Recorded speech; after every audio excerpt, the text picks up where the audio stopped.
solutions to what we find as a problem in our country. So the background here is that you'll recall that the president of the ANC stated that because in these 2024 elections, no party attained an outright majority, there will be a government of national unity, which will be inclusive to all parties. Now, what happened there is that the ANC they set up a negotiating team whereby they approached different political parties with the sole view of getting those political parties to be involved in the setting up of the GNU.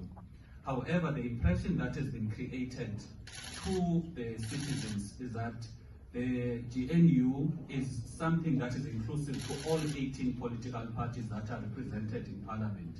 Whereas what is practically there is that these parties met with the ANC individually. After meeting with the ANC individually, I'll recall that majority of the parties met with the ANC last Sunday.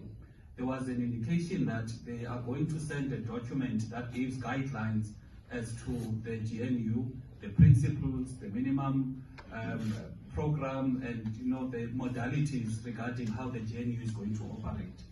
From Sunday up until now, the ANC has never come back to these parties in order to fully discuss so that all of those discussions, they reach finality. Now, what we have now is the ANC approaching parties individually.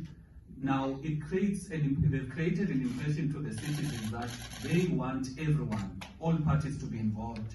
But what they are doing practically is that they are having a coalition with their own parties, which they've included, and the deals they've already included. I'm sure you recall that during the week, Tony Leon of the DA did allude that the discussions with the ANC are in the final stages, whereas with the parties that are in this table,